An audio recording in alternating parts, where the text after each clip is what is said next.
नववा अध्याय भगीरथ चरित्र और गंगावतरण। श्री सुखदेव जी कहते, परीक्षित, अंशुमान ने गंगा जी को लाने की कामना से बहुत वर्षों तक घोर तपस्या की, परंतु उन्हें सफलता नहीं मिली। समय आने पर उनकी मृत्यु हो गई। अंशुमान के पुत्र दिलीप ने भी वैसी ही तपस्या की, परंतु वे भी असफल ही रहे। समय पर उनकी भी मृत्यु हो गई। दिलीप के पुत्र थे भगीरथ, उन्होंने बहुत बड़ी तपस्या की। उनकी तपस्या से प्रसन्न होकर भगवती गंगा ने उन्हें दर्शन दिया और कहा कि मैं तुम्हें वर देने के लिए आई हूँ। उनके ऐसा कहने पर राजा भगीरथ ने बड़ी नम्रता से अपना अभिप्राय प्रकट किया कि आप मर्त्य लोक में चलिए। गंगा जी ने कहा, जिस समय मैं स्वर्ग से पृथ्वी तल पर गिरूं, उस समय मेरे वेग को कोई धारण करने वाला होना चाहिए। भगीरथ, ऐसा न होने पर मैं पृथ्वी को फोड़कर रसातल में चली जाऊंगी। इसके अतिरिक्त इस कारण से भी मैं पृथ्वी पर नहीं जाऊंगी कि लोग मुझ में अपने पाप धोएंगे, फिर मैं उस पाप को कहाँ धोऊंगी।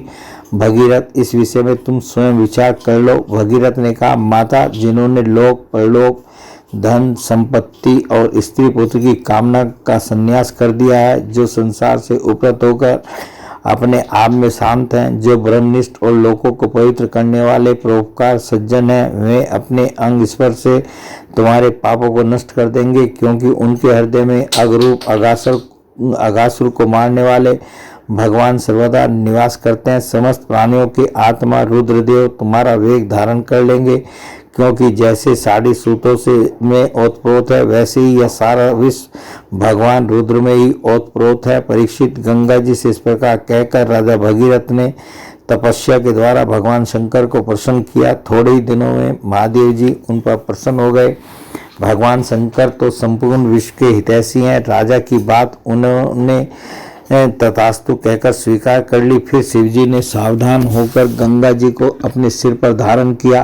क्यों न हो, भगवान के चरणों का संपर्क होने के कारण गंगा जी का जल परम पवित्र जो है। इसके बाद राज ऋषि भगीरथ त्रिभुवन पावनी गंगा जी को वहां ले गए, जहां उनके पितरों के शरीर राख के ढेर बने हुए थे। वे वायु के समान वेग से चलने वाले रथ पर सवार होकर आगे आगे चल रहे थे और उनके पीछे पीछे मार्ग में पड़ने वाले देशों को पवित्र करती हुई गंगा जी दौड़ रही थी। इस प्रकार गंगा सागर संगम पर पहुंचकर उन्होंने सगर के जले हुए पुत्रों को अपने जल में डुबा दिया। यद्यपि सगर के पुत्र ब्राह्मण के तिरस्कार के कारण भस्म हो गए थे, इसलिए उनके उद्धार का कोई उपाय न था। फिर भी केवल शरीर की राख के साथ गंगा जल का स्पर्श हो जाने से ही वे स्वर्ग में चले गए। परीक्षित, जब गंगा जल से शरीर की राख का स्पर्श हो जाने से सगर के पुत्रों को स्वर्ग की प्राप्ति हो गई, तब जो लोग श्रद्धा के साथ नियम लेकर श्री गंगा जी का सेवन करते हैं, उनके संबंध में तो कहना ही क्या है। मैंने गंगा जी की महिमा के संबंध में जो कुछ कहा है,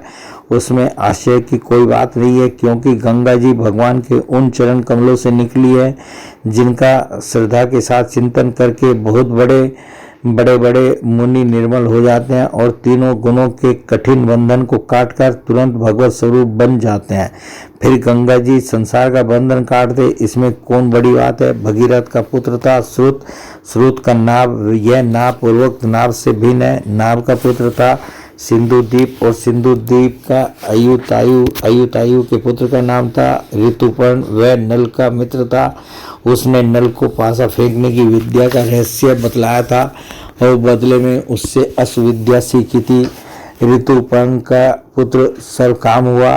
परीक्षित, सर्वकाम के पुत्र का नाम था सुदास, सुदास के पुत्र का नाम था सोदास और सोदास की पत्नी का नाम था मदयंती। सोदास को ही कोई मित्र सह कहते हैं और कहीं कहीं उसे कलमासपाद भी कहा गया है। वह वशिष्ठ के शाप से राक्षस हो गया था और फिर अपने कर्मों के कारण संतानहीन हुआ। राजा परीक्षित ने पूछा, भगवान, हम यह जानना चाहते हैं कि महात्मा सोदास को गुरु वशिष्ठ जी ने शाप क्यों दिया। यदि कोई गोपनीय बात न हो तो कृपया बतलाइए। श्री सुखदेव जी ने कहा, परीक्षित, एक बार राजा सोदास शिकार खेलने गए हुए थे।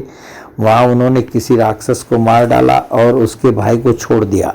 उसने राजा के इस काम को अन्याय समझा और उनसे भाई की मृत्यु का बदला लेने के लिए वह रसोइये का रूप धारण करके उनके घर गया। जब एक दिन भोजन करने के लिए गुरु वशिष्ठ जी राजा के यहाँ आए, तब उसने मनुष्य का मांस रांधकर उन्हें परस दिया। जब सर्वसमर्थ वशिष्ठ जी ने देखा कि परोसी जाने वाली वस्तु तो नितांत अभक्ष्य है, तब उन्होंने क्रोधित होकर राजा को शाप दिया कि जा, इस काम से तू राक्षस हो जाएगा। जब उन्हें यह बात मालूम हुई कि यह काम तो राक्षस का है, राजा का नहीं, तब उन्होंने उस शाप को केवल 12 वर्ष के लिए कर दिया। उस समय राजा सोदास भी अपनी अंजलि में जल लेकर गुरु वशिष्ठ को शाप देने के लिए उद्यत हुए, परंतु उनकी पत्नी मदयंती ने उन्हें ऐसा करने से रोक दिया। इस पर सोदास ने विचार किया कि दिशाएं, आकाश और पृथ्वी सब के सब तो जीव में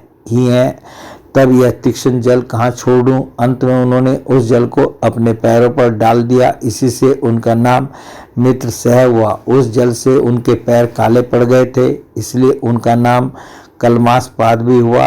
अब वे राक्षस हो चुके थे। एक दिन राक्षस बने हुए राजा कलमासपाद ने एक वनवासी ब्राह्मण दंपत्ति को सहवास के समय देख लिया।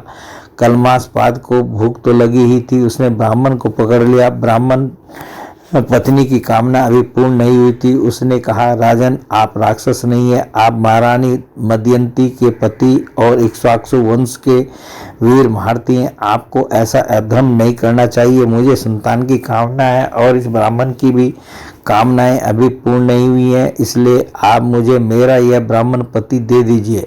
राजन, यह मनुष्य शरीर जीव को धर्म, अर्थ, काम और मोक्ष चारों पुरुषार्थों की प्राप्ति कराने वाला है, इसलिए वीरवर इस शरीर को नष्ट कर देना। सभी पुरुषार्थों की हत्या कही जाती है। फिर यह ब्राह्मण तो विद्वान है, तपस्या, शील और बड़े बड़े गुणों से संपन्न है। यह उन पुरुषोत्तम परब्रह्म की समस्त प्राणियों के आत्मा के रूप में आराधना करना चाहता है, जो समस्त पदार्थों में विद्यमान रहते हुए भी उनके पृथक पृथक गुणों से छिपे हुए हैं।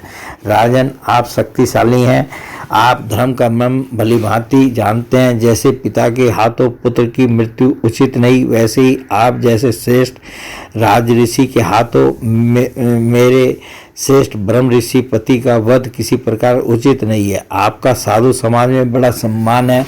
भला आप मेरे परोपकार, निरपराध, क्षत्रिय एवं ब्रह्मवादी पति का वध कैसे ठीक समझ रहे हैं? ये तो गौ के समान निरीह है। फिर भी यदि आप इन्हें खाई डालना चाहते हैं तो पहले मुझे खा डालिए, क्योंकि अपने पति के बिना मैं मुर्दे के समान हो जाऊंगी और एक क्षण भी जीवित न रह सकूंगी। ब्राह्मण पत्नी बड़ी ही करुणापूर्ण वाणी से इस प्रकार कहकर अनाथ की भांति रोने लगी, परंतु सोदास ने साप से मोहित होने के कारण उसकी प्रार्थना पर कुछ भी ध्यान न दिया और वह उस ब्राह्मण को वैसे ही खा गया जैसे बाघ किसी पशु को खा जाए। जब ब्राह्मणी ने देखा कि राक्षस ने मेरे गर्भाधान के लिए उद्यत पति को खा लिया, तब उसे बड़ा शोक हुआ। सती ब्राह्मणी ने क्रोध करके राजा को शाप दे दिया, रे पापी, मैं अभी काम से पीड़ित हो रही थी, ऐसी अवस्था में तूने मेरे पति को खा डाला है। इसलिए मूर्ख, जब तू स्त्री से सहवास करना चाहेगा तभी तेरी मृत्यु हो जाएगी। यह बात मैं तुझे सुझाई देती हूँ।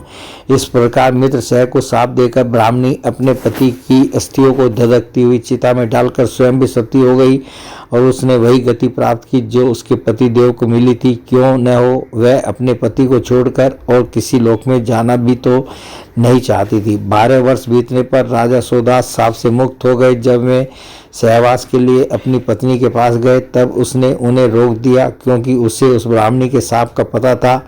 इसके बाद उन्होंने स्त्री सुख का बिल्कुल परित्याग ही कर दिया। इस प्रकार अपने कर्म के फलस्वरूप वे संतानहीन हो गए। तब वशिष्ठ जी ने उनके कहने से मदयंती को गर्भाधान कराया। मदयंती 7 वर्ष तक गर्भ धारण किए रही, परंतु बच्चा पैदा नहीं हुआ। तब वशिष्ठ जी ने पत्थर से उसके पेट पर आघात किया। इससे जो बालक हुआ वह अस्म अर्थात पत्थर की चोट से पैदा होने के कारण अस्मक कहलाया। अस्मक से मूलक का जन्म हुआ। जब परशुराम जी पृथ्वी को क्षत्रियहीन कर रहे थे तब स्त्रियों ने उसे छिपाकर रख लिया था। इसी से उसका एक नाम नारी कवच भी हुआ। उसे मूलक इसलिए कहते हैं कि वह पृथ्वी के क्षत्रियहीन हो जाने पर उस वंश का मूल अर्थात प्रवर्तक बना। मूलक के पुत्र हुए दशरथ, दशरथ के एडविड और एडविड के राजा विश्वसह, विश्वसह के पुत्र ही चक्रवर्ती सम्राट खड़वांग हुए। युद्ध में उन्हें कोई जीत नहीं सकता था।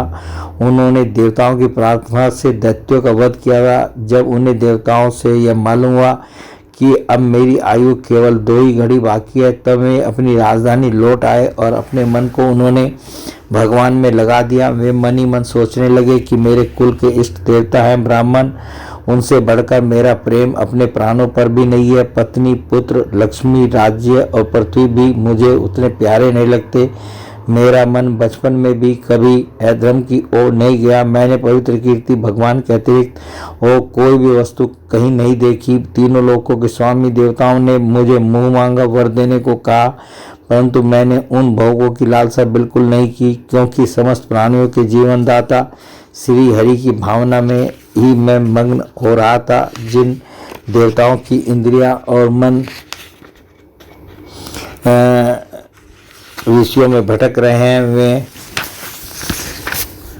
सद्गुण प्रधान होने पर भी अपने हृदय में विराजमान सदा सर्वदा प्रियतम के रूप में रहने वाले अपने आत्मस्वरूप भगवान को नहीं जानते। फिर भला जो रजोगुनी और तमोगुनी हैं, वे तो जान ही कैसे सकते हैं। इसलिए अब इन विषयों में मैं नहीं रमता। ये तो माया के खेल हैं। आकाश में झूठ मूठ प्रतीत होने वाले गंधर्व नगरों से बढ़कर इनकी सत्ता नहीं है। ये तो अज्ञानवश चित्त पर चढ़ गए थे। संसार के सच्चे रचयिता भगवान की भावना में लीन होकर मैं विषयों को छोड़ रहा हूँ और केवल उन्हीं की शरण ले रहा हूँ। परीक्षित, भगवान ने राजा खड़वांग की बुद्धि को पहले से ही अपनी ओर आकर्षित कर रखा था। इसी से वे अंत समय में ऐसा निश्चय कर सके। अब उन्होंने शरीर आदि अनात्म पदार्थों में जो अज्ञान मूलक आत्मभाव था उसका परित्याग कर दिया और अपने वास्तविक आत्मस्वरूप में स्थित हो गए। वह स्वरूप साक्षात परब्रह्म है। वह सूक्ष्म से भी सूक्ष्म शून्य के समान ही है, परंतु वह शून्य नहीं परम सत्य है। भक्त जन उसी वस्तु को भगवान वासुदेव इस नाम से वर्णन करते हैं। बोले भगवान श्री कृष्ण की जय।